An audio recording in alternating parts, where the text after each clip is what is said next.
Ladies and gentlemen, welcome to a very special edition of the CredeCast. I am the World's Heavyweight Champion of the UWE, the Self-Supremacy Everett Crede. And this time is a very special occasion for me because for the first time ever, I am joined by none other than the Silver Standard, XStatic. Mm-hmm. So how you doing tonight? I could be better, but as long as I have #standards, I should be great. I live by that, Crede. I live by #standard. All right. Well, you know, I had a round of questions coming up. I'm just going to put this championship down because it's you know, it can be quite a burden on the shoulder sometimes. I really want to focus into this one. Now, What exactly is standards? Standards. For you. Well, all my life, Crede, I've been afraid. I've been afraid of what people think, of what people want to think, of what people make up in their mind. When somebody sees you, you are their first impression. The way you look is their first impression of you, to most people, because we live in a really judgmental world. And standards is everything. It's life, it's death, it's limbo in between. It's everything. Everything you do is standards. Whether it has standards, it doesn't have standards. Standards is involved in everything that you do. It is life. Standards is life. That's a good way to put it, actually. Now, you know, because I remember, you know, being there for Best in the Art 2, and that was when really it started to break out, this whole new emergence of how you are, whether it be, you know, some people will say character, some people will say life choice, but I really witnessed that for the first time at Best in the Art, and I was really just completely taken by the new look. So before we really go into what you are now, let's take a little trip down to, you know, memory lane. Let's go back to around Best in the Art 1. You know, living the dream all of a sudden, other feds coming in, and you're who you formerly were. How did you feel at that time? And now looking back to how you used to be, how do you feel? How do you think you felt then, and how do you feel about how you were now? Back then, well, it really all started here. Pre-XStatic, I was just thinking of something that I could do. I was really into independent wrestling at that time. I was wanting to become an indie darling, as the pros would say, and I came up with this so-called gimmick known as XStatic. And before Boom Headshot and all that, I was really just a wrestler because I really I wasn't mature enough to handle this kind of character, is what I feel like. And as I've gotten older, I've came to accept of what I really am. And standards came into my life. I started thinking about that one word one night. The reason that I use #standards so much is one night while I was 1-800 boom headshot handguns. Every backyard wrestler and professional wrestler uses handguns. There you go. Boom, boom, boom, boom, boom, boom, boom, bam. I was sitting in my bed and I was thinking, and I was like, you know, words are something that everybody uses to communicate with one another, and they're very prominent upon any language. Everybody uses words, and I started to think about, what is a word that people can put into anything, that they can describe anything with? Standards. No. Standards is the answer to that, Creed. And now, going into Best in the Yard, let's get back on track. I shifted a little bit there. Let's get back on track. We'll talk more about the standards thing later. Going into Best in the Yard 1, really was crazy. It was a huge thing, and I went into it not knowing what to expect, especially from Cameron Jackson. I had watched Corey Graves a lot because I had been shown APW previously, and then of course closer to time I got introduced to UWE, and it's all no joke. I mean, I really how the match was made was we all ended up messaging each other, and we wanted to do a match. We wanted to have a match, and we made it work. And you were there. You know how special Best in the Yard 1 was. But going into it, I didn't know what to expect. You know, I went into that match not knowing these other two men's styles. And because at that time, I only had a style for myself and the way I was used to wrestling, which if any younger backyard wrestlers are watching this, they need to realize that it's always good to expand your horizons as far as your styles go. Because you do not want to get into the ring and work with somebody and then end up basically looking like shit because you had no idea how to wrestle them, because that's basically, in my opinion, what happened to me at Best in the Yard 1. I went in there, I got my ass handed to me by Corey Graves and Cameron Jackson, and I'll say it proudly because I did.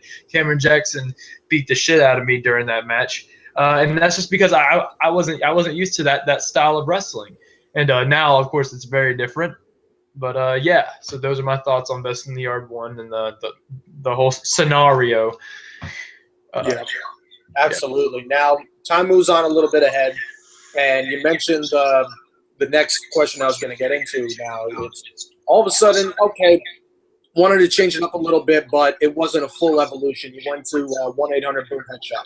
Now, yeah, what was, because I saw a little bit of, what I did see a little bit of was I saw a little bit of Deathstroke. I did see a little bit of that Slade Wilson appearance with the entrance mask and that feel of that mercenary look. But what was really the motivation behind that? Well, in all honesty, that whole once again, I'm going to use this word, gimmick was inspired by a movie called Kill Bill. You might know about that movie, Quentin Tarantino. And you know, I originally I was going to do yellow and black gear. Okay, but at the time, Tyler Storm, before he cowardly, or in a cowardly way, left the company, those were his colors. So I couldn't really develop that because the white was getting too dirty, especially after Best in the Yard. The white was just done, too dirty. Couldn't deal with it. Couldn't deal with it anymore. So I was just looking online one day, and I was like, you know, orange and black really wasn't used that much. And back, if you're a true hard VTW fan, you know, back before this brand new era of VTW, I used to wear the orange shirt. That was my gimmick, the orange shirt. So I sort of branched off that, and I don't even know. You can ask any of the other VTW guys as well. I have no idea what that was. I was just a wrestler once again. I feel like it was just too much about wrestling, you know, because I've always, you know, I've always wanted to show off that high flying side of myself, because most people don't know this, but you know, me and Zach Daniels, though I hate the fucker, me and him grew up together. Okay, we grew up together, and we grew up learning how to do all these flips together. Anything I can do, Zach Daniels can probably do. And so I've always wanted to express that style of myself. Now, obviously, you know, it's changed a little bit. But that was really, you know, the whole 1-800-BOOM Headshot, Deathstroke mask, shooting, whatever, was really just, I was also expressing a lot of my past emotions, which you should never do in backyard wrestling, because especially not as a full-blown gimmick. because you will literally end up just looking like I did and looking like sort of a fool. Is how I feel about it now. That's not who I am. I don't really know what it was. I was just trying to be cool, I guess. I guess that's the way to put it. Yeah, everybody has that. You know, you go through. I mean, I could tell you the best names in the business, and they've had gimmicks that were just, oh my God, they were awful. Like, no one would believe that one day, the Texas Rattlesnake was one day the ringmaster. Like things like that. We've all had those kind of phases. So, one thing I will say that I liked about the boom headshot gimmick, I gotta say, what the F was your theme song? Because that theme song was so freaking catchy. And I don't know what it is with you and the damn music, but I love, just like Cameron Jackson. That's one thing me and him have in common. I love to mix music. And so I wanted this weird, elaborate theme song. At first, I was going to use "Bang Bang" by Nancy Sinatra as the intro, which was from Kill Bill. But eventually, one of my ex girlfriends had, the silver standard gets it, Crede. But all right, she had showed me this dubstep song, and it started off with that Modern Warfare 2 guy, with the sniper, getting quick scopes, and then boom, headshot. And so then I remembered after that it went boom, headshot. And then that awesome little tune it went after that. I remember. Yeah. I was backstage. I was in Gorilla when it was the Reunion Rumble. And, I was I think 2 entries after you. It was you, and then I think it was someone else, I think it was Merrick or something like that, and then it was me. No, it was Tyler Storm, I think, and then it was me. And I was sitting back there, and I'm just trying to get in the zone. No one knows I'm there, all that kind of stuff. And I hear that song, and I'm just like, oh, man, that's catchy as hell. Yeah. It was so catchy, but it had no standards, Crede. Yeah. The song had no standards. I don't like it. I don't like listening to it. And I was a big fan of The Weeknd back then. That song, the heels. I only call you when it's half. With the bass drops and all that. That's all modern. And it's I sort of did my own little drum mix with it. And it no standards, Crede. No standards with that. Nope. Yeah. Now it's a full time. I got a question here from Drake No Sick Days Newton. XStatic, do you see yourself changing or more of turning heel? Well, changing or turning heel. I tell you what. You can interpret what I do, or interpret. Sorry, that was not the right. Wow. You can interpret what I do in any way you want. If you want to see me as a good guy, then you can cheer for me all you want. If you want to see me as a bad guy, go ahead. I don't really care about you if you do. As long as you believe in standards. In standards. That's what matters.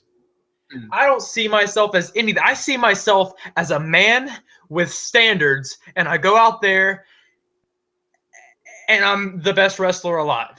Okay? That's the way I see myself. I don't see myself as a so-called face or a so-called heel or good guy and bad guy. I'm just a man. Yeah. That's the way I like to look at it too. Sometimes the audience can really try to use these backstage terms, and it kind of like, all right, that's what kind of got me back into wrestling, is because as far as the stuff you see on TV, because when I didn't like it, I was looking at it like a booker. But when I started looking at it like I used to, like as a fan, I started getting into Mondays and now Tuesday nights. So. That's the big thing. Now, before we go on to the full-out evolution of XStatic, which is the silver standard, there was one event that caught my eye, and it was perhaps the one match that made me really see a lot more than what I originally witnessed with XStatic. I want to go back to Carolina Clash. You took on Pork Chop, and without a shadow of a doubt, the both of you stole the show because it was completely out of element for both superstars. Pork Chop never at a match with you or anyone quite like you, and the same could be said because you've never worked with a guy quite like him. How was that experience for you? Working with somebody like Pork Chop, really, I love to show my love to people. I really do. But at the same time, that match was good because of this guy. I made him a name. That was my job. That was my last match as 1-800-BOOM Headshot, and I went out there with the mindset to give that kid a name. Because people need to survive in backyard wrestling. That's why all these people do what they do. Because you have to survive. If you're not trying to survive, then you are nothing. You're dust. You're dust on a table. That's what you are if you're not trying to survive in this community, because you have to be ruthless. You have to give people something to watch. If you're not good, then they're not going to watch you. They're gonna back out of the video or whatever. I gave that kid a name. I made him what he is today. And that match was great. I loved working outside of VTW. That was the first time I've worked outside of VTW, and I loved it. Loved it. Fantastic experience. And I hope to come up to UWE someday if people will stop lying to me. So that's my thoughts on Pork Chop.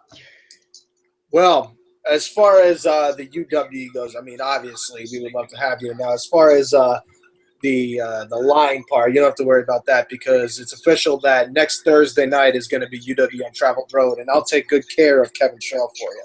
Well, good. I have a lot to say about that if you want me to get into that. Well, we're about to go on to Kevin Shaw, because you took him on at VTW Mania, and that was now. Before we get really into that, let's finally get to the catalyst of it all, the silver standard. You know, you really just have taken this entire backyard wrestling community and really put your name on notice, not like ever done before.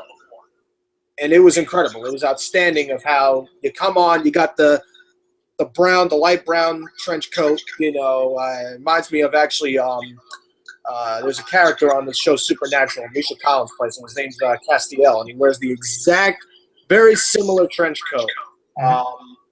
And I saw you with that, and then the hexagon glasses, very shades of Prince, and then of course the man bun, the hair, everything, the whole style, and I'm just like, whoa, okay, that's different. Like, that really caught my eye. So what was the genesis of that? I'm very in love with retro. I am a premillennial, and I grew up even being 1 or 2. I still have memories of my mother playing Marcy Playground, Nirvana. I was raised around Nirvana, Bob Marley. I was exposed to all this different types of music and cinema and movies, that all these newer kids, they're not really exposed to. Watching different stuff in the 90s. I love even the 80s. I love retro. Retro is one of my biggest things forever. I'm in love with retro. I'll tell you why I have a man bun. The honest reason is because I hate wrestling with my hair in my face. If you see a match where my man bun comes undone and I say, "You screwed up my man bun," I'm pissed. I can't afford to have hair just like coming down to my mouth all over my face and sweat slapping me in the face when I'm trying to do kicks or what. It's awful. It's awful. It's an awful feeling. Now, these glasses are all retro inspired. The silver color, if you think about this, silver is retro. Okay? It is. Silver is retro. I love the color silver. I forever will love it because when you look into silver, you see the reflection of yourself. And then you can also wonder, why am I, you can see who you are. And standards because I am a god, a living god. Wow.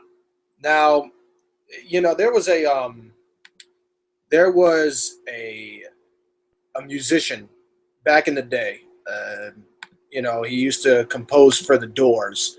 I'm not sure. I think XStatic might have lagged out real quick, or I lagged out. I think I'm still here, but he'll be in momentarily. Now, what it really reminds me of, there is this musician going by the name of Jim Morrison from the Doors, and very poetic, but he was very cool, very calm, very collected. And once XStatic comes back in here, I'm gonna tell him exactly about that, because that whole musician. I think you're back. Yes. Now there was a musician back in the late 60s, early 70s, going on maybe in the 80s. His name is Jim Morrison from the Doors. Very poetic, very smooth, calm, collected, cool breeze. And he just had the flow, a natural flow, and he was never out of control. And when I see the genesis and the evolution of the Silver Standard, the first thing that comes into my mind is Jim Morrison. And I mean that as a complete compliment, too. You know, it's a retro, you know, you said retro, you know, that's a retro musician right there. That's music for you. So, you know, that's really one of the things that really popped into my head. Now, let's talk about Mania with Kevin Shaw. Kevin Shaw has been becoming a thorn in my side lately, and I know he was a thorn in yours. So, how would you go over Mania, how would you explain that whole entire sequence with Kevin Shaw? Kevin Shaw is a name that most people would look at and say, well, that guy is a nobody. He's never going to be a world champion. He's a pissant to society, and that's the way I look at it. I'm sorry. I'm being honest here. Kevin Shaw thought that he could just stop me. And, you know, with company regulations and this and that, I'm not even going to get into that because I lost the X Factor title. The title was ugly anyways. It was gold and blue. That just makes me want to puke. But Kevin Shaw stands for everything that I don't. Everything that you don't as well, Crede, if I can say that. Kevin Shaw loves America. Well, quite frequently, I have to live in America. I don't have a choice to move anywhere else. What's good in this country right now? Hi there. Hi there.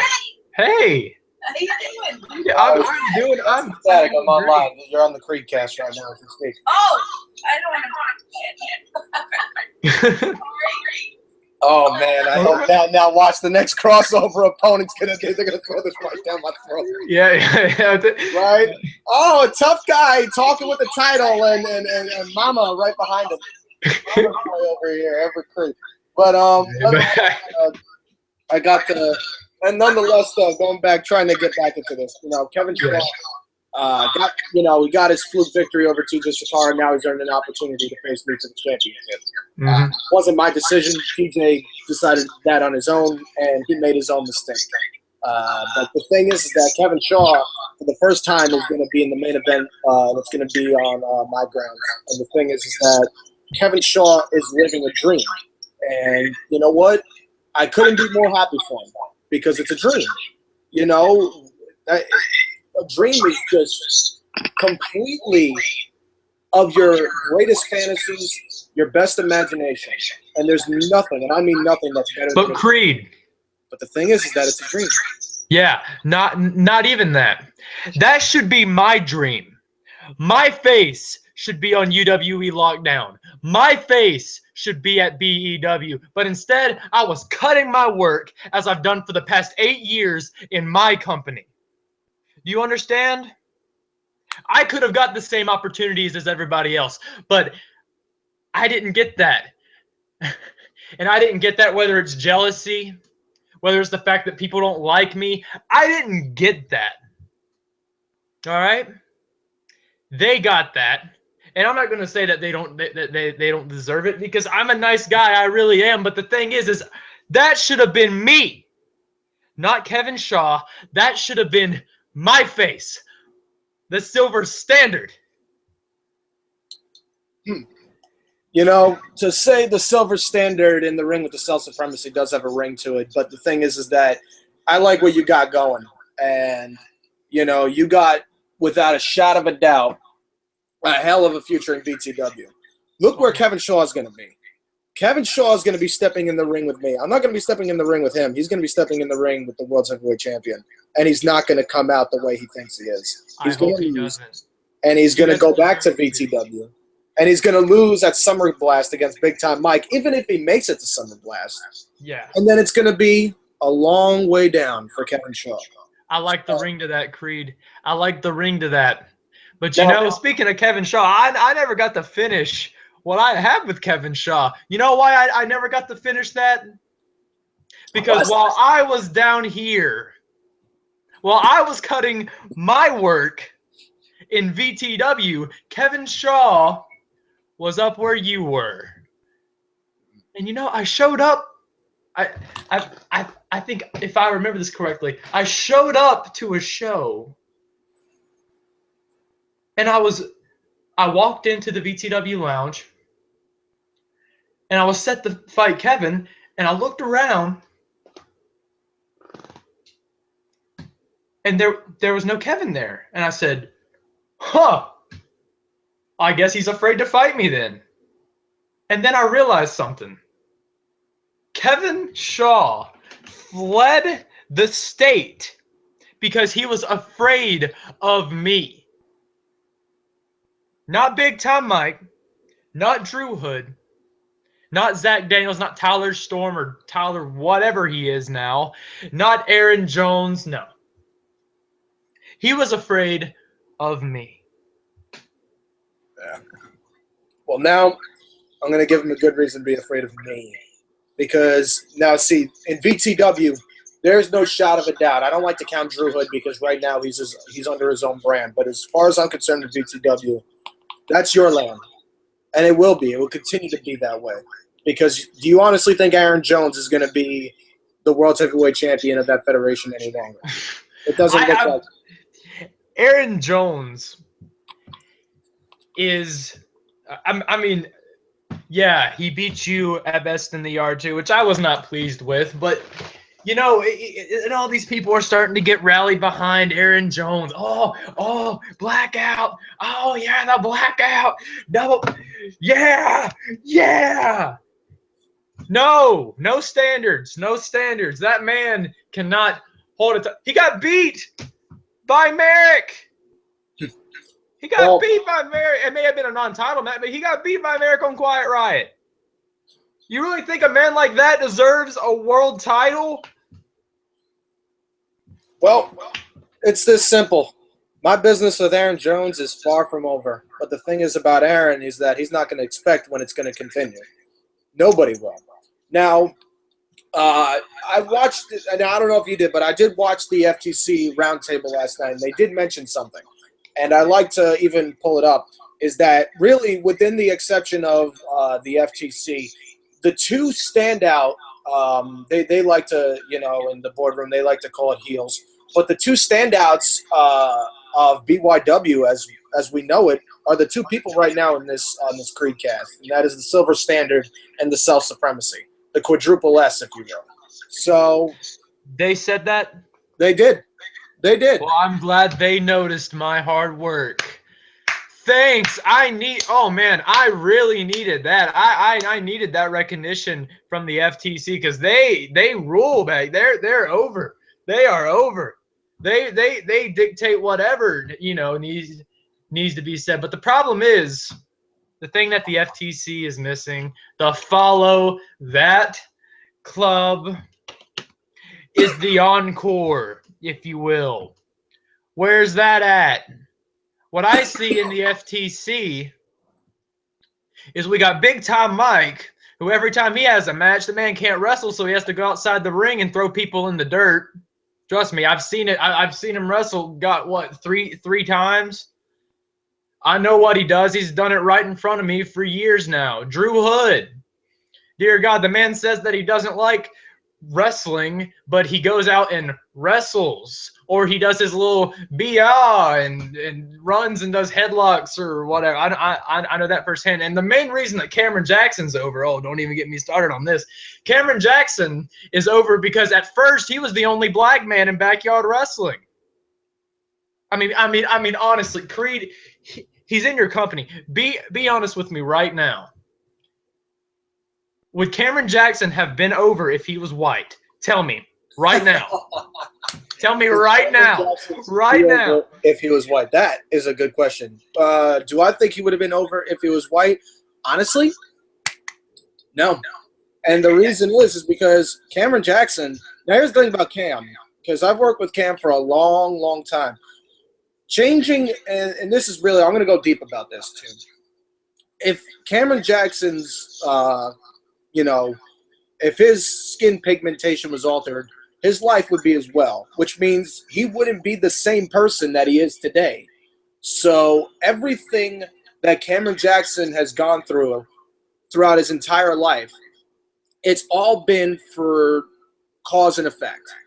And all the experiences he's been through have all led to this very moment. The ends always will justify the means. I've learned that throughout my entire life.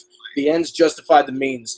And if Cameron Jackson was, whether you say, whether he'd be white, whether he'd be rich, poor, whatever, if he was a different person all in all, then the Cameron Jackson on the inside would not be the same because his experiences following up to this point would have altered. The CJE wouldn't have been probably created within his mindset. And Exactly. Let's be real. He's the one-man brand. And the CJE is the hottest thing, or was the hottest thing in the UWE for the past 2 years. And there's no denying that. But now, there's a different time. And he's an ass clown like the other two of them. Now, the FTC, there's no denying what they were. They were, and, people would look up to all three of those competitors, Drew Hood, Cameron Jackson, and Big Time Mike. But you know what? It's a different time now. And Cameron Jackson may be a 4-time CJE World Heavyweight Champion, but as long as I'm holding this, he's not going to be a 5-time CJE World Heavyweight Champion. He doesn't deserve it right now, even if he got the chance, Crede. And you know that. You know that. Now, let's go on to another event because now we're going to get interesting. Let's go to Best in the Art 2 now. We're going to go to Best in the Art 2. Now, there has been, if there is anybody, and I mean anybody, that has had controversy leading up to this event, it's you. I mean, you have had probably, oh man, let's just say it like this. Last year it was Zach Daniels that had Plan A, B, C, and D. Now you have it. So literally a who's who of best in the yard opponents, and one of the most significant was a young kid that I even saw and that I competed with in VTW's premises, a young kid named Ellis Taylor, and he eliminated himself from the Rumble just to get a piece of you. But now, all of a sudden, it didn't work out. But how do you think – I'm not going to say why, and I'm not going to go into all that, but if it did turn out to where you did go up against Ellis Taylor, how do you think that would have turned out? Well, I tell you what. Me and Ellis Taylor have gone back and forth, whether it's kayfabe or not. We've gone back and forth for so long, and we've both apologized to each other. I tried, for the nothing that I did. I will give that kid all the credit in the world. He's good. He's damn good. His personality is great. He's really good. He is. All right. I'll be dead honest with you. There's no denying that. But the thing is, I mean, quite bluntly, our match would have been great. But I will say this, and this is something else that I actually probably should have mentioned earlier when we were talking about my get up here. if Ellis Taylor wouldn't have exited my so-called career, if you will, this wouldn't be a thing. The only person keeping that sloppy 1-800 boom blah blah kill yourself suicide gimmick that I had was him. He wanted that for me, and unfortunately that's not what I wanted. Differences happen. But you know what? Best in the Yard 2 was what it was. The kid has talent. I don't know what the hell he's doing now. He said he was going to go train at CZW. I hope he's doing great with DJ Hyde. I've met DJ Hyde. He's a great guy. I really wish the best for him. I have nothing against him at all. He probably still has beef with me for the nothing that I did, but until he matures up and grows a pair, then I think it's going to stay the same way that it is now, with just no conversation whatsoever. So I have nothing. If anybody's ever said I have something against BEW down there in Kentucky, I don't. I have nothing against them at all, any of them. But I mean, best wishes to Ellis Taylor and whatever he's doing now. I mean, I guess. Ellis, I will say this, though. Once again, going back to what I said about Cam, the end always justifies the means. And, I said earlier that, really, the fact that Cameron Jackson has had this background, this upbringing, that honestly, if it wasn't the case, he may not have been what he is today in backyard wrestling. I could say the same about Ellis Taylor, because with Ellis, it's very similar. He has an attitude and a presence that he probably got from his upbringing, and that kind of evolved into the Ellis Taylor character. And maybe that's why he just, I guess his ego might have got the best of him. But now we deal with Jordan Oliver. Now, Jordan Oliver from BEW. This is really an interesting scenario, because this is the first time that we've really seen Jordan Oliver in VTW, in the ECT, if you want to say that. Now, how would you describe the build and the match itself that you had with Jordan Oliver at Best in the Yard? All Jordan Oliver wanted to do was be me. Crede. I'll be dead honest with you. I'll be dead honest with you. All that kid wanted to do was be me. He called me a kid when he's the kid. He's the one. And all right. I'll ask you this, Crede. This will sum it up quicker. How would you feel if you were wrestling somebody on a stage as big as Best in the Yard, and they randomly got their owner to come out and hit you in the head with a guitar and bash it over your head? How would you feel about that person after that? Because really, Jordan is nothing. And I just proved to everybody that backyard wrestling, the prestige of backyard wrestling, from your ESWs to your KBWs, hell, backyard wrestling will always rule superior over professional wrestling. I will say it until I die, because #standards says it and means it. And I don't care if Jordan Oliver and Devon McDonald are watching it. Great, good for them. I'm sorry that I ended Jordan's little career of him coming in as an underdog and defeating Devon McDonald.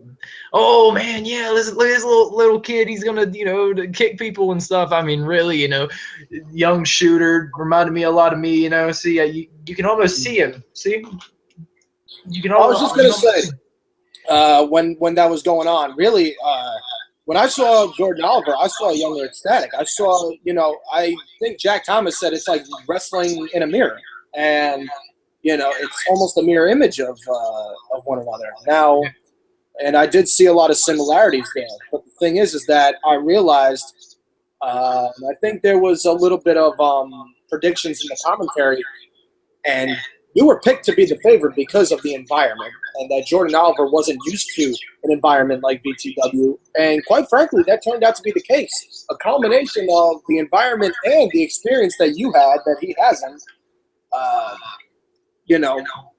I will say, though, it was a match to remember. And to be able to put him out with, I believe you got him down with the double underhook pile driver, and that was the final 1, 2, 3. You got him with standardizers, joker drivers, and everything you name it. I mean, there's things I've seen in that match that I've never seen before in that yard. So, hats off to you and Jordan Oliver for putting on one hell of a war. But yeah, he, the kid can wrestle. Okay, he's been trained.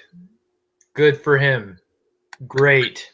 I love how that has to dictate a great competitor nowadays. Oh yeah, you weren't trained by anybody, then you don't know shit. You don't know shit in this industry unless you've been trained. You have to be labeled as trained. I've been trained. I've learned how to lock up and do other stuff. You have to be trained to be a great competitor, but Best in the R2 definitely outdid my experience with Best in the R1. I will say that Jordan is a good competitor there. Now is he better than me? No, he's definitely not. But as far as wrestling goes, the kid can wrestle, and I wished him his best endeavors in the independent scene, though he's probably going to end up wrestling in front of these Hulk Hogan marks that still think it's the 80s, and they're still sitting there like, watching these people throw, do Canadian destroyers in the ring, and they're going, let me see the leg drop, Hulkamania, whatever, all these old marks, and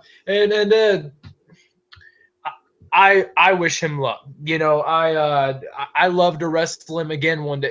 If I ever make it up to BEW, I'll wrestle Jordan again.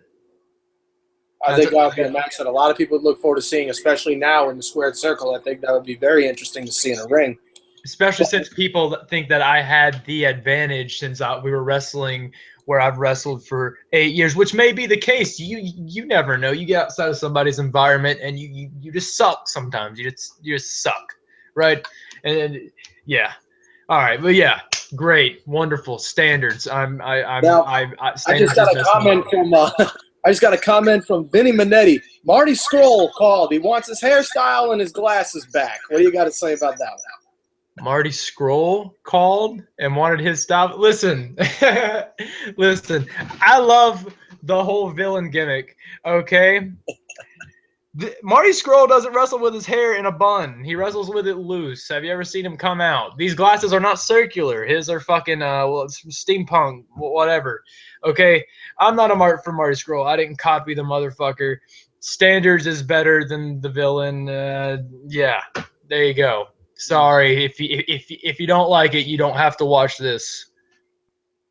Now, all right, let's talk future now because we got some upcoming events. I mean, obviously, Wicked Armageddon, you had an amazing match with Drew Hood, and Drew Hood's going to be taking on Zach Daniels at SummerBlast, which brings me to what you're going to be doing at SummerBlast. You're going to be in a fatal four-way, and you're going to be going against not only Jamal Payne, who you have a little bit of beef with, but you're also going to be in there with two former members of Killer Instinct, D-Lock and Dustin Blake. Yes. So what do you feel? Let's start with Jamal. Let's start with Jamal Payne. What exactly, is the beef between you guys, and how exactly did that all really boil up? How did that boil up in the pot? This guy who is allegedly a world champion of a company just walks his way right into my locker room, sits down and starts benching weights, or gets introduced because D-Lock went to DRW or something. I really, I'm not very happy about that because, really, people shouldn't be able to just walk into another company's locker room and expect to make a name for themselves there. That's not how it works. It's not how anything works. A college football player can't just walk his way into the NFL, can he? Just fucking walk in. Yeah, hey, let's freaking wrestle. Like, no, that's not. Or let's play some football. That's not how it works.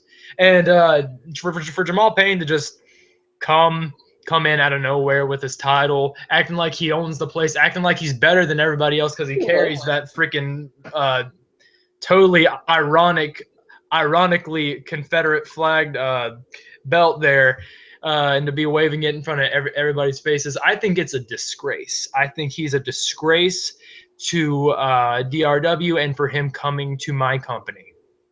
Yeah, well, you know what? I can relate to you on that because you know, it's like you got something big going on for yourself, and you really are starting to become and I can relate to this, starting to become the star, the top star of the Federation. All of a sudden, the guy from a foreign company comes in my case, Kevin Shaw, comes in to my show and starts putting out demands saying that I don't like how things are in the underground. And I looked at it and I was like, really? You don't like how things are going on my show? You know, the thing is that if it wasn't for VTW, no one would know who you are because you'd still be a slave to CCW. So now I can get that. But now let's go to the other two, Killer Instinct, because obviously these two got their little drama going on. Dustin Plague didn't show up, and D-Lock got his ass handed to him by TOP.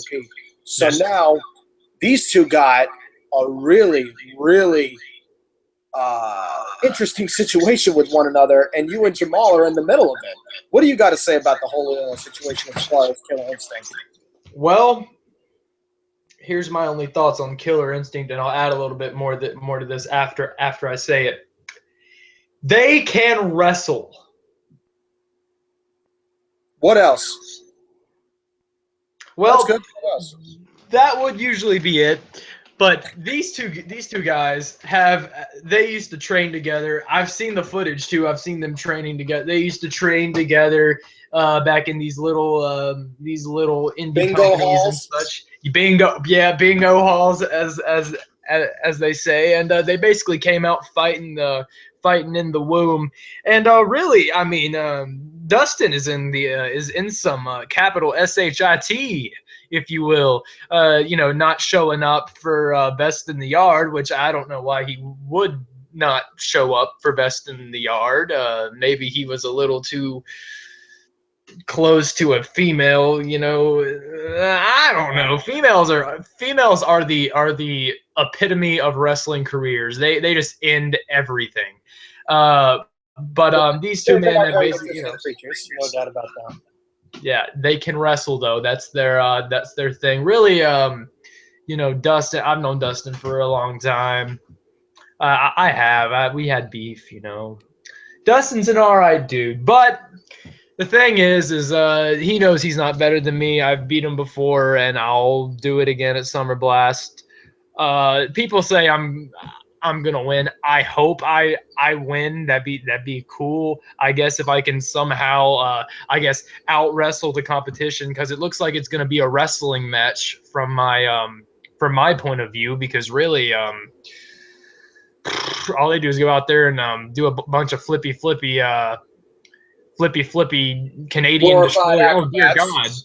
A Dustin Plague match is a Canadian Destroyer City match, is what they should call it, because literally it's just like Canadian. Oh God, guess what the next move is? Canadian. It's so back and maybe for those Canadian Destroyer more common than a straight up fist to the face. That's where you got to draw the line. It's dumb. Listen, here's my thoughts on the Fatal 4-Way.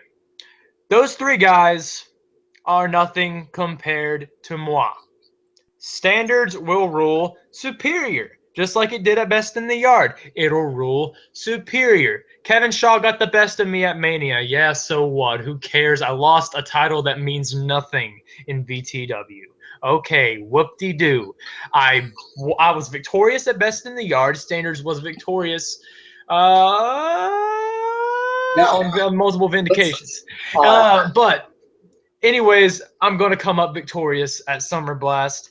That is not a saying. That is a promise. # standards for life. I'll run for president if people want me to. Yes, Crede, what do you have to say? Okay, now let's now I'd like to yes, by the way, I just got the update. Now let's have some fun, because I was on the way over and I was going to Best in the Yard too. I was in the car with I was in the car, with I'll say last names, Eastland, Jacobacci, and Kern.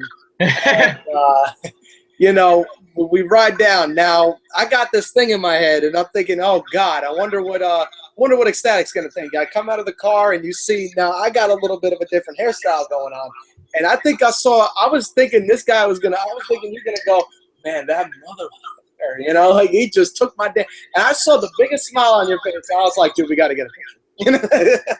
I was like, dude, we got to get a picture of this shit. And it was awesome. I thought to myself, man, if we ever do a tag team, it's going to be easy as pie. First night I walked out as the world champion, I got these glasses, and then I had the look and the white T-shirt. And I thought to myself, man, XStatic could be a pretty interesting tag team. Oh, yeah.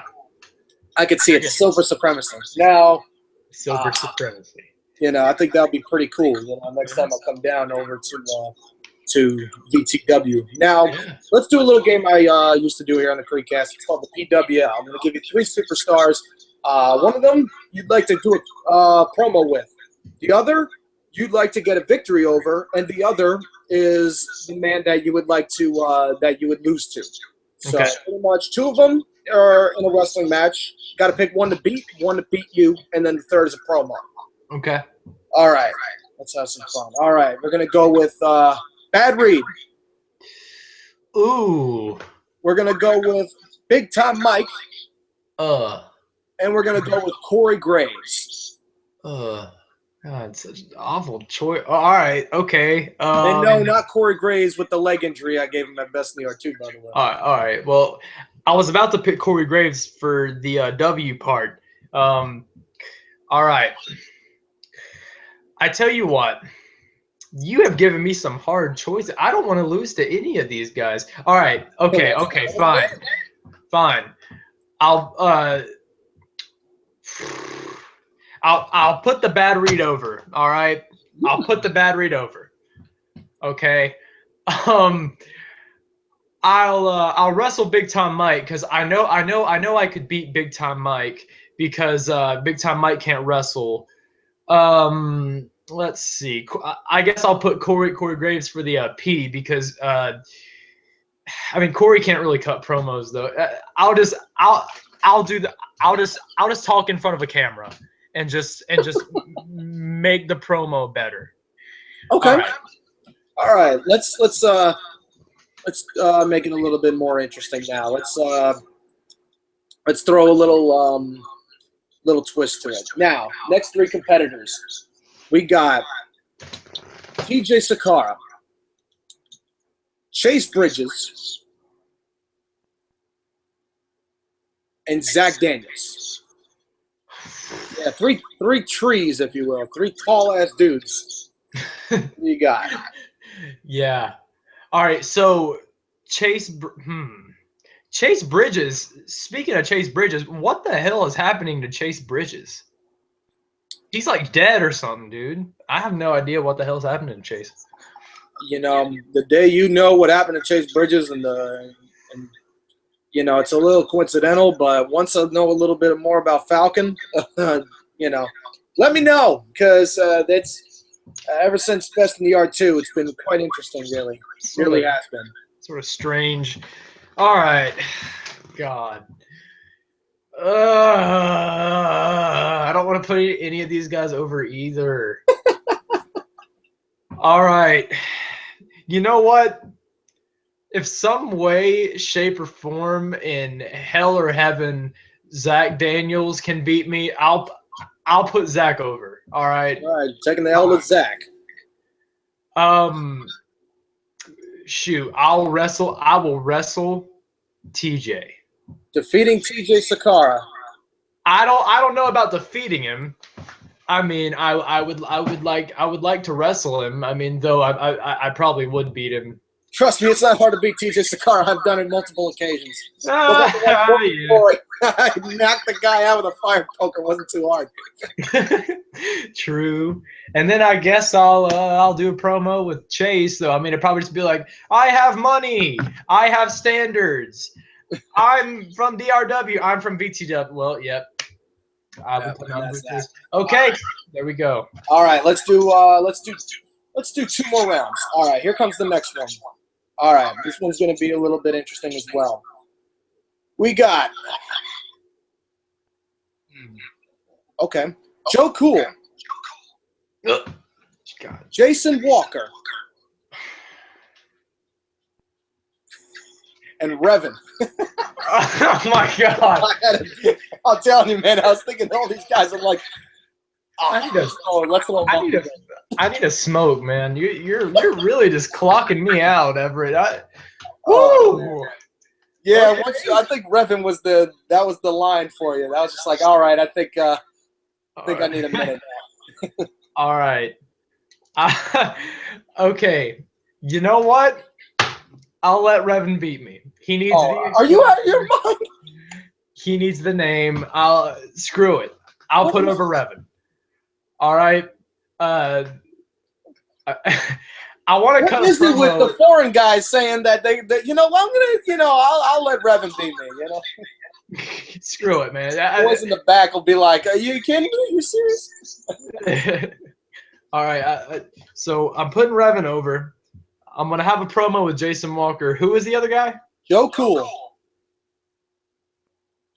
Well, I want to beat the shit out of Joe Cool. Okay, I hate him. I hate Joe Cool. If I could choose to kill one person in this world, it would be Joe Cool. I would literally, I would tear the mask up and I would just bury it with a shovel and just beat it. I'd burn it with fire and standards because I hate Joe Cool so much. So there we go. Promo with Jason, bury Joe, lose to Revan. All right, here we go. Final round. All right, let's make this a good one. We got Aaron Jones.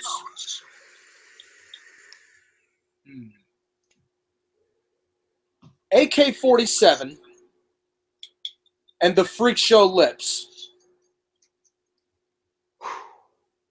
Okay, well, I'm definitely not putting Aaron over. So, all right, fine. I'll wrestle Aaron because I know I can beat Aaron. A little short. Don't even get me started. Down to AK and. I'll promo with AK. Ooh. And then I'll lose to the wait. Who was the other one? Lips. I'll lose to Lips. Screw it. Oh man, that would be fun. I feel like a night. It'll be fun for him. I don't know if it'll be fun for you. But well, I don't. I mean, better hope he doesn't have a taste in silver. I feel like Lips has a straight side. Where the F did you find that quality in him? I don't know, man. I don't. All right. Have you not seen the kidnapping that he's done with Cam?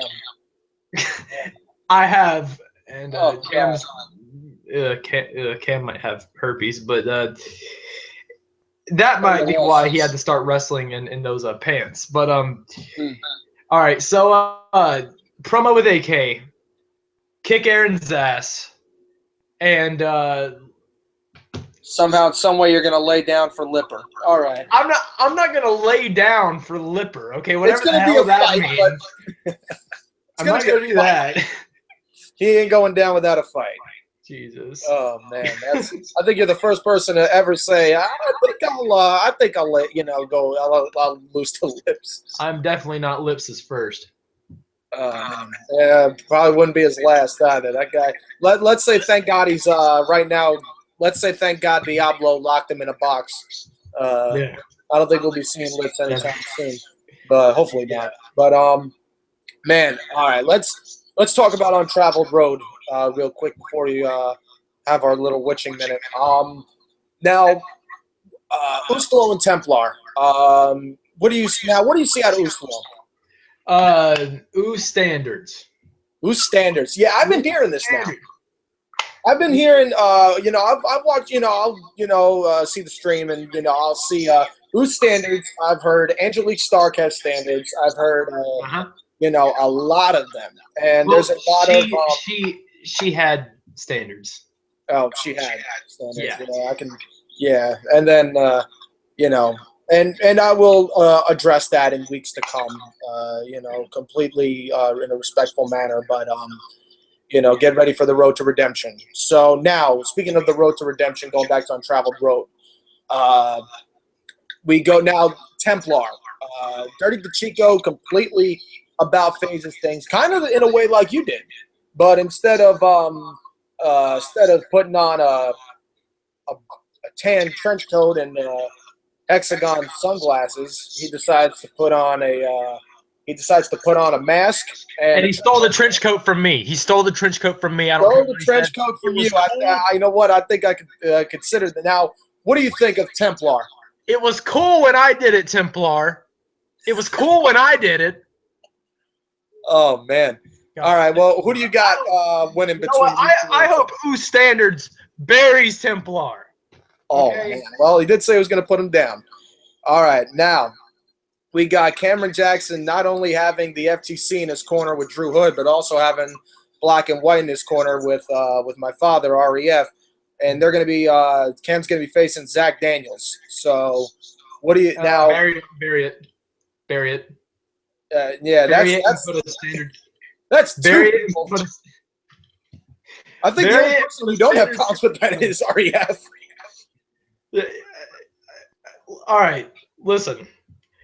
I tell you what. Dig a hole. Put the piece of paper that Zach Daniels and Cameron Jackson was written down on, and just bury it, and then get a piece of cardboard or something, and write #standards on it, and just put it in there. All right. Okay. Now, last but not least, the proletariat, the middle classman, the patriarch Kevin Shaw is going to be facing the UW World Heavyweight Champion, the Self Supremacy Everett Crede, yours truly. What do you got as far as that match? Who do you? Is it for the belt? It is for the World Heavyweight title. Oh my God.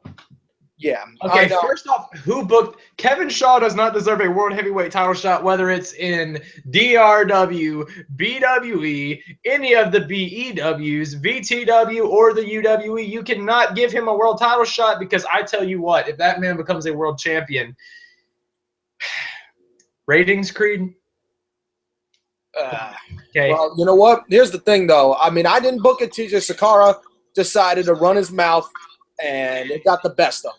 So now, well, you know what? If TJ Sakara needs to have his mouth shut, okay? If I ever come up there to the NYC where I belong, where standards needs to be,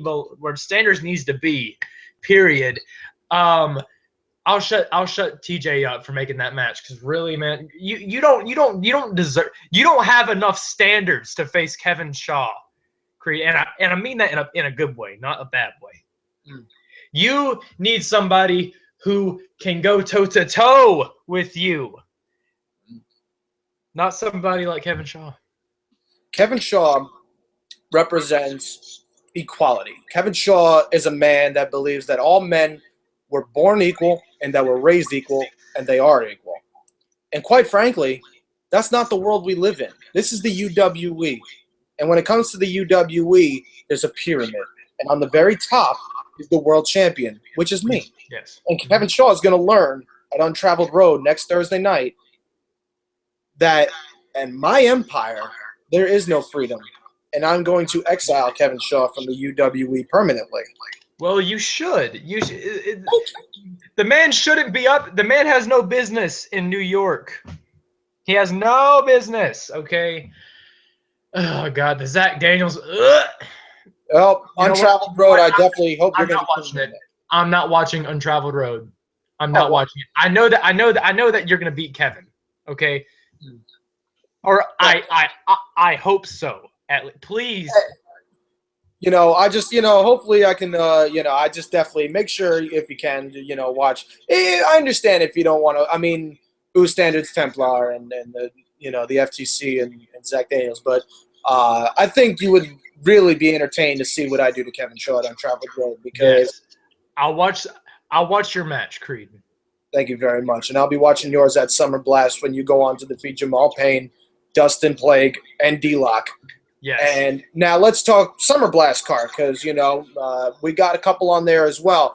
And I feel like Drew Hood, I have to admit, very smart on his part getting Cameron Jackson to face Zach Daniels, because now he's going to be facing Zach Daniels at SummerBlast. What do you got about that now? Drew and Zach? Yep. Wouldn't be the first time, but this is the first time where the crowd is completely on Zach's side and turn their back on DH and HD. You know who's the real victor in that match, Creed? Who is? Kirsten. Kirsten? Yes. Now, how would you say Kirsten is the winner of that match? Because either A, she goes home to Zach Daniels, and he's happy, he's victorious, or B, she could go home with Drew Hood if she wanted to.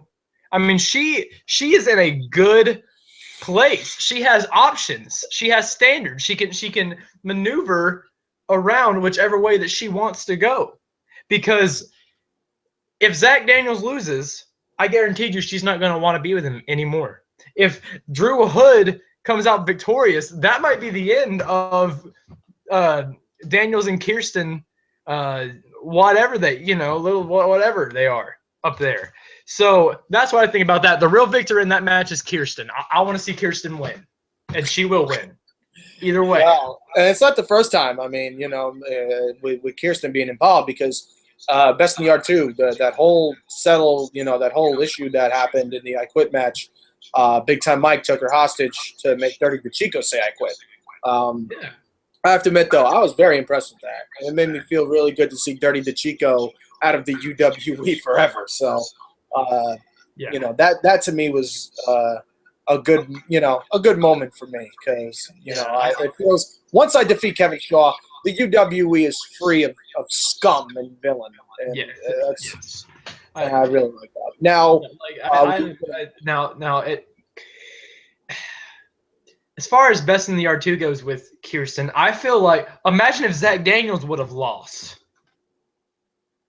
People don't think about that. They just think about people winning. What if Zach Daniels lost? Kirsten could have went home with Zach Daniels' brother. So, all right, people, listen. Zach Daniels and me are stepbrothers. We've been stepbrothers ever since I was about 3 years old and he was 4.5. So, Chase Bridges, the whole situation, I think, is a bunch of baloney.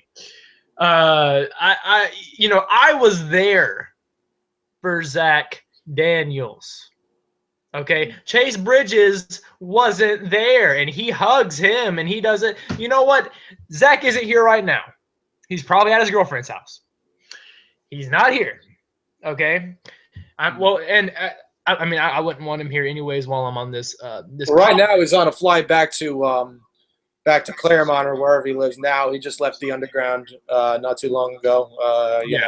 Tag match, and I myself and the FTC have defeated Zach Daniels and Kevin Shaw. So, well, good. I really hope so. All right, but yeah, Kirsten is the victor in any Zach Daniels contest. Yep. Hello. Yep. Hi. Standards. So pretty much, mom has standards, guys. Hashtag. Now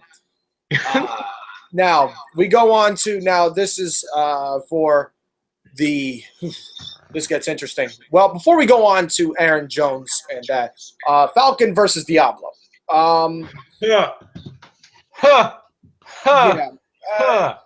I think, I know I'm hearing a lot about Falcon. I don't think I'm going to be hearing about it much longer after SummerBlast, because Diablo is a vicious competitor. I mean, listen, no. Diablo is balls. Okay, he's balls. Falcon is trying to stand up for something that I don't believe in. I don't care what he is, who he is, how he got there, or why he's in BTW in the first place. Because just like Jamal Payne, he has no place in my company. Well, now you got to think about it this way too. The coffin match at Best in the Yard, Litz had the damn match won. He hit him with a little death, and if Insanity was never in the coffin, Litz would have won that match. So you got to think about that too, though. Going back to your what if theory, if Insanity was never in that coffin, that ending could have been completely different. Yeah, and Lips, yes. I mean, for real. But, now you think about it, now he would have still been around. You might have been trying to hunt me down. Thank God he's not, because that would be pretty awkward. Now, going on, let's discuss the World Heavyweight Championship picture. It's Aaron Jones going against Merrick, but in Merrick's corner is the maestro of JHI, Joe Cool. So the main event. Yeah, I know. The place that I should be, because I am the main event. Standards is the main event, Creed. And it's sad that something has to get labeled as the main event. I'm sorry, Merrick? Question mark? Merrick? Merrick? Merrick. Merrick. Merrick is getting a title shot, but not me. Merrick. Merrick. Joe Cool? Joe Cool? Joe? Why? Joe Cool. Joe? Here's the thing about Merrick, and this is, I've realized this from day one. You know what I realized it? I realized it when I popped him with a nightshade at Reunion and eliminated him from the Rumble match. He is a great competitor, but he needs direction. He needs somebody to lead him the way. And if he doesn't have that, he's lost. He's like a dog that has been tossed out of a car and doesn't know where to go. Seriously. And now Merrick has an owner. So my bet is Merrick will be walking out as the World Heavyweight Champion. But the question is how long is he going to hold on to that strap? Is Joe Cool going to take it right from him? Or is he going to face a new competitor? Perhaps you. How about we think about this? What if Diablo still has feelings for Joe, even though that sounds gay? Well, you know what? With maybe he spent too much time with Lips, so I don't see how that's impossible. Because, God. Anyways, man, but I don't know. They're all just nasty. Okay, Aaron Jones doesn't need a world title. Merrick is getting a shot at it. Somebody save #SaveVTW for standards or something. Start a GoFundMe account for Save VTW, because seriously, I don't know where it's going right now. We have a champ who's get up as he walks around. I'm walking right now like Aaron, and then yeah, double fist, blackout, double fist. Okay, and then we got Merrick. Who's Merrick? He's never on camera. Who's Merrick? Who? Why? Why is he? Why? I'll tell you what. Gonna wrap it up here, but I will say this though. After this hangout, definitely gotta listen to some music. Money for Nothing, I believe, is the song that you use now. One of my favorite backyard wrestling songs. Period. It's an amazing song. Thank you. Absolutely.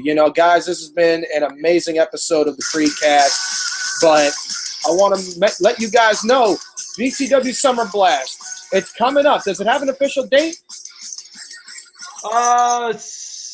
Tomorrow. Tomorrow night, guys. BTW SummerBlast, which means Kevin Shaw will make it to face Big Time Mike. The question is, will he make it to face me next Thursday night at Untraveled Road for the World's Heavyweight Championship? But hold on a second. Because it ain't over just yet. What? No, it's not over just yet, because, you see, we're going to do things a little different here on the CredeCast. Because XStatic, there's a well, let's do this really quick. The thing is that when you become a top-notch performer, when you become the top star, the rising superstar of your federation, and you completely about-face things, and you become the face of your company, you become a target. You become somebody that everybody else wants to go after. I realized this at Best in the Yard when Tyler Storm and Aaron Jones wanted a piece of me. Now you're going to have that. And there's going to be people coming out for you. Oh, my God. Why is... No. Oh. So, with that being said, I know that And here's the reason. The reason is simple, because on many episodes of The Fix and the Round Table, I was welcome. So the ruling lately with the self-supremacy and the FTC is that if you scratch my back, I scratch yours. So this is what's going to happen. I'm going to let you guys talk it out and have a little bit of fun here on the CredeCast. I got to get myself a pint. So with that being said, Cameron Jackson, take it away. Oh boy. Hey, how you going, XStatic? Oh yeah. Hey. How are you, Cam? I'm actually doing quite swell. I just got off of a grueling 15-hour day of work, something that most people don't know about, but it is what it is. That's life. It's treating me very, very well. But if you will, I just wanted to tell you that, you know, it's an honor for Everett Crede to have me here on his wonderful CredeCast, and I'm actually I'm a very big fan of yours, and I really think that you're going in wonderful directions. But now, if you'll excuse me for a second, as I just reevaluate things real quick, because I don't, you know, there was something that was conflicting with me a little earlier that really just didn't, you know, sit right in my stomach. And the thing is, you know, like I don't know. I tried to do many different things, you know, and it just seems like, you know, a lot of people take me for a joke or something, because what you just saw before was the guy behind this man. And now you see this man face to face, and this man. Let me tell you something. I sat back here and I was enjoying the show. I was digging it, man. I was really sinking my teeth into it. I enjoyed every single second of it. The Silver Standing, the Self-Supremacy, the CredeCast live here. First time in a long time, 2016. Couldn't wait to watch it, man. I was happy. I was tuning in. I was commenting. I was doing everything I could in my power to really enjoy the show. And then I heard Cameron Jackson is only over because he's black. No. Before you feel the need to jump in and say something about it, just let me get this out of my system real quick. Let me get this out of my system, and I'll let you get all the time that you really so desire. Let me tell you something, XStatic. See, you are a very, very smart person, and you're getting smarter as time goes on. You're learning more and more each day, and you've taken everything ever since you and I we both had this stage where we're both failures and didn't know which way to go, and we finally built on something and made something out of ourselves. Even if this is a small stage of wrestling, we did something in this stage of wrestling, and that I can respect you for. But let me tell you something. The reason why I'm over, well, actually, let me show you the reason why I'm over. Welcome to CJE. That is Cameron Jackson Entertainment, your number one stop in entertainment for your backyard wrestling fix. And of course, your founder, your chairman, your CEO, the brother man with the master plan, Brother Cam. And you say I'm over because I'm black?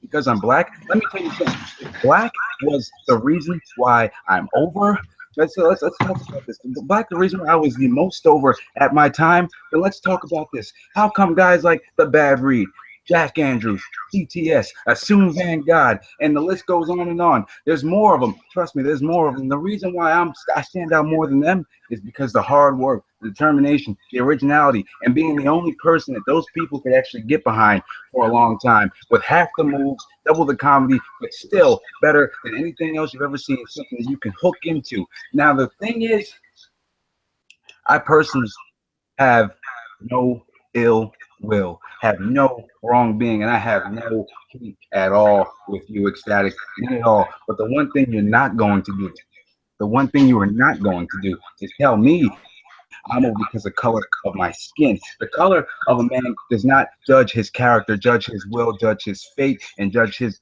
goddamn success. Let me tell you something. I have this, and most importantly, I have this.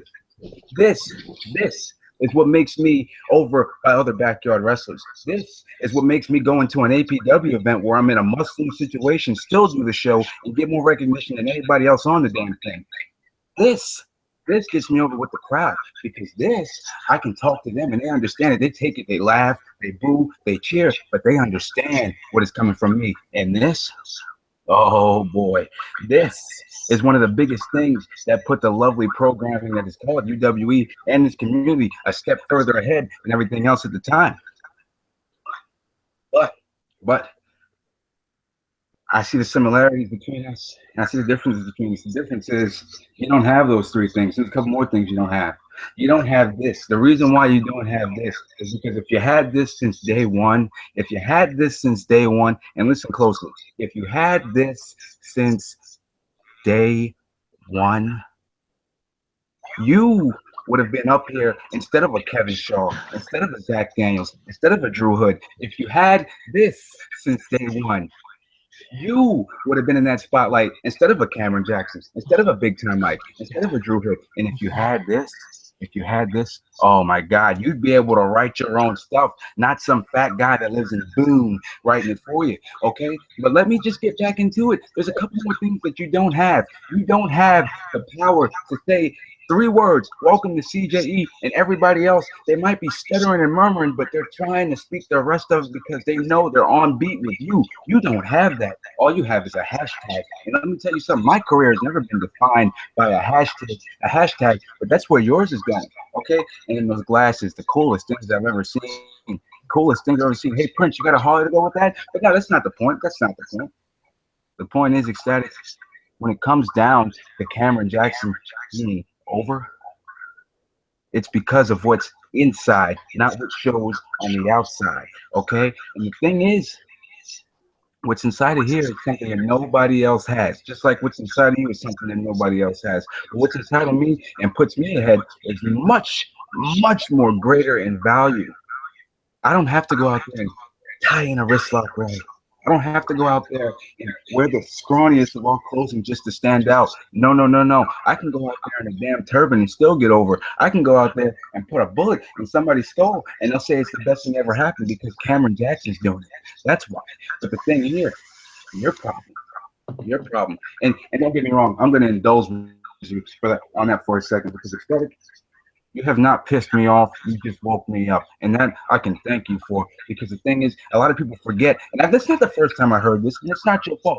It's not the first time I heard I'm only over because I'm black. Because I'm the only one that is black. No. Let me tell you something. I'm over.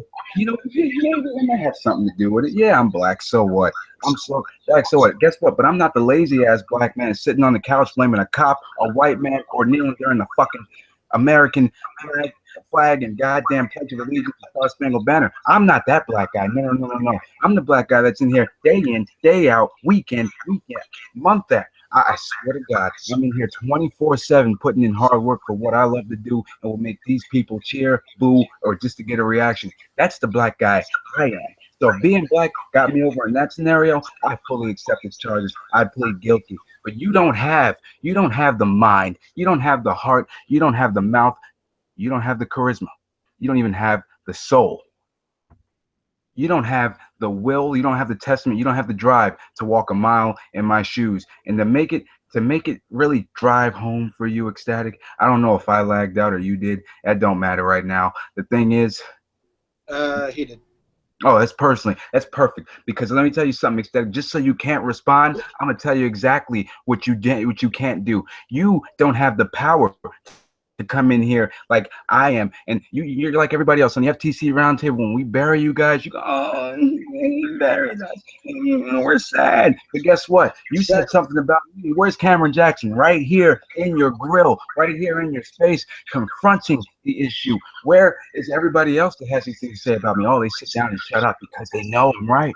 The thing is, XStatic, when it comes down to that, you don't have the heart, you don't have the mind, you don't have the mouth, you don't have the tools, you don't have the success, you don't have the skills. I can wrestle circles around you if I wanted to, but the thing is, I don't need to because I have them from the second I step out of that shed or that curtain. It don't matter. But let me tell you something, the one thing I have that you don't.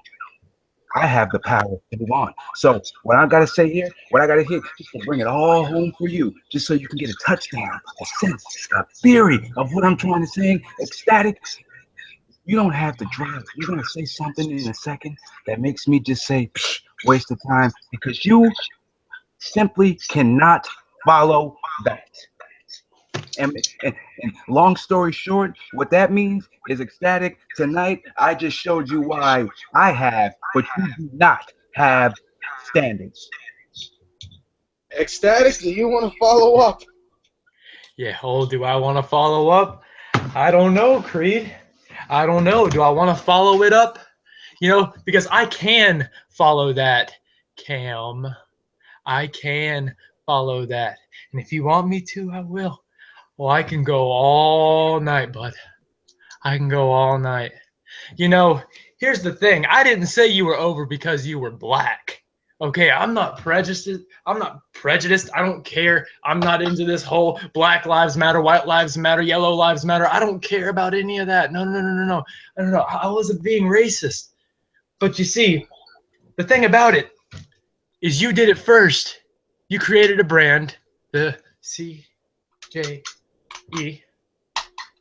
And, you know, then all these little hashtag CJEs, you know, you did it first. And yeah, maybe I don't have a heart. And yeah, maybe I don't have a good head. But I have a head that got me to be the first VTW world champion. I have a head that got me in the main event of Best in the Yard 1 with you. And I had a head to beat Jordan Oliver, your buddy. Okay? So, you know, and maybe I am in the wrong. Maybe I shouldn't have said that, right? I'm sorry it offended you. I'm sorry I got your attention. But, you know, once you get big and once you start being who you really are, things like that just wash away, right? You know, what's important to me is myself. Okay? Not friendships, not buddy stuff. What's important to me is myself. Just because you got two of your friends that have been doing this, well, I've actually been doing this longer than, well, not you, but Drew.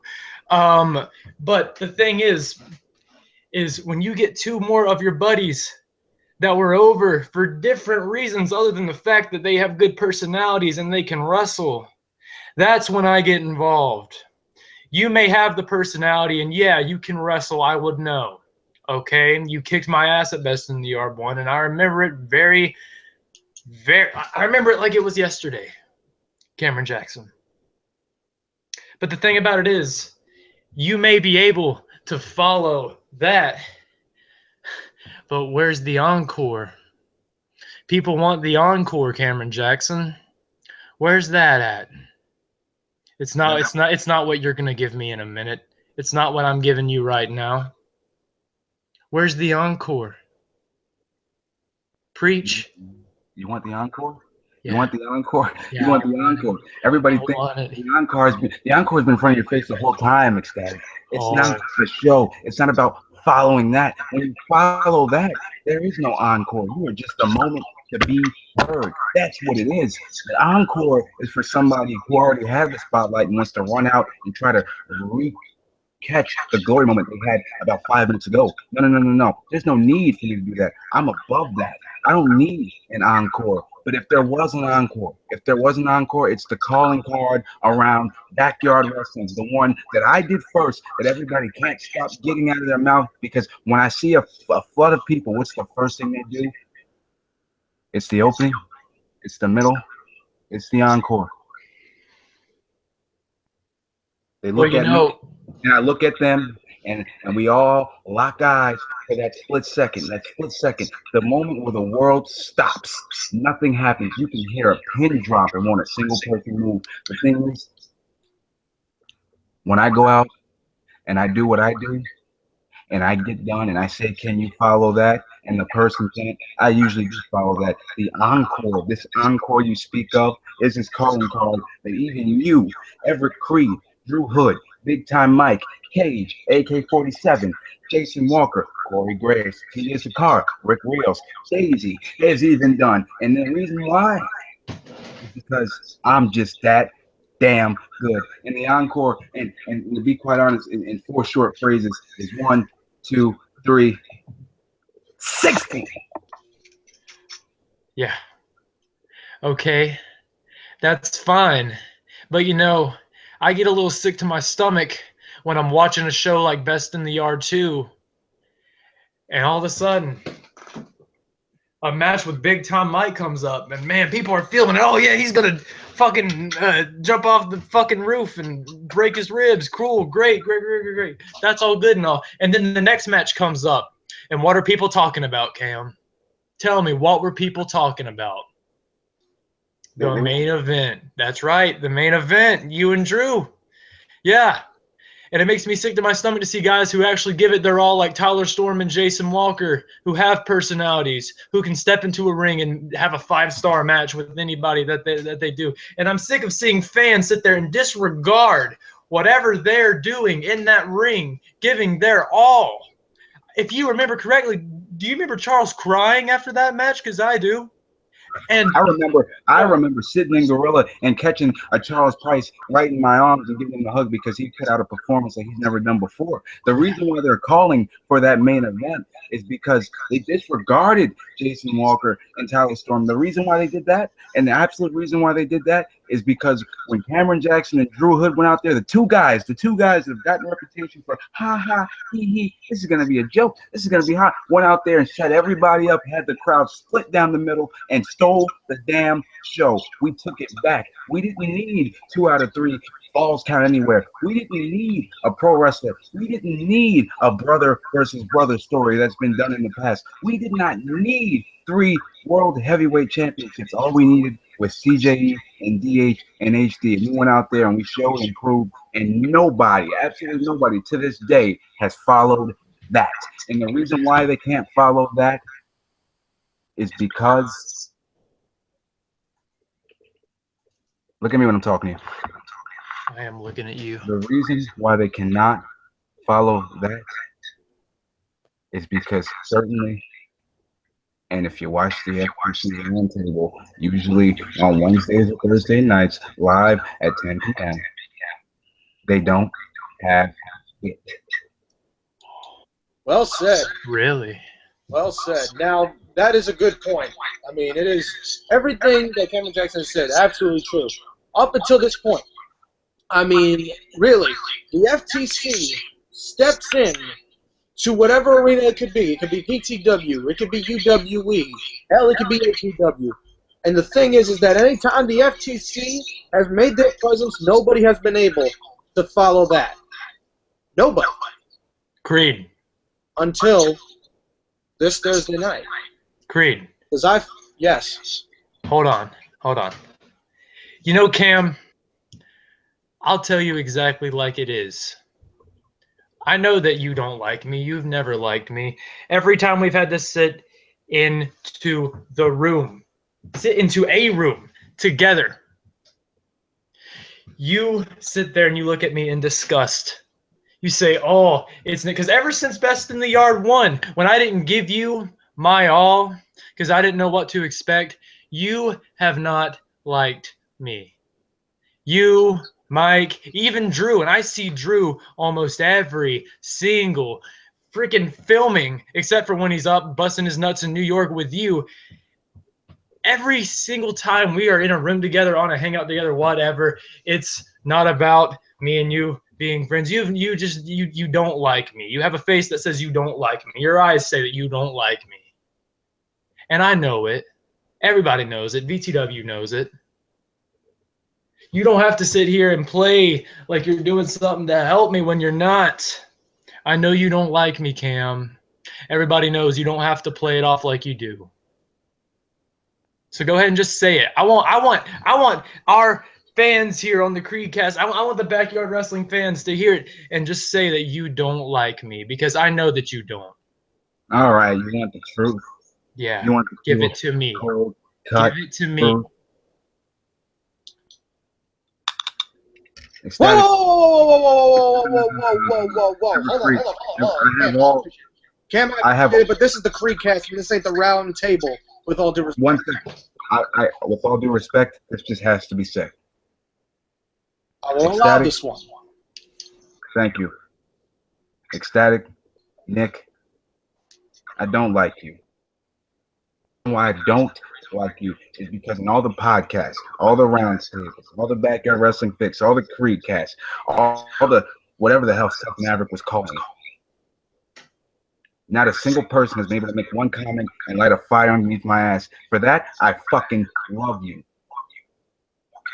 When we meet again, I'm going to beat the shit out of you, and I truly expect the whole thing tenfold. So it is what it is. Thank you. Everett Crede, stage yours, pal. Cam, I want to thank you for, but like I said, nobody's been able to follow the FTC's performance, like I said, until Thursday night, because that's going to be me, and I'm going to be defeating Kevin Shaw for this championship, reminding everybody that all of this belongs to one person, and that's me. So, ladies and gentlemen, thank you for tuning into the CredeCast. Cameron Jackson, thank you for joining in. XStatic, thank you for being a wonderful guest. My pleasure. I wish the best of luck to the both of you. Cam, I wish you the best of luck at Untraveled Road. XStatic, I wish you the best of luck at SummerBlast. And perhaps our paths will cross again, but until next time, I want to say I bid you a nice farewell because you guys have been an amazing... What is this? Okay. Anyway, have a good night. 60. Standards. Standards, CJE, and supremacy. Now before you. Have a good night.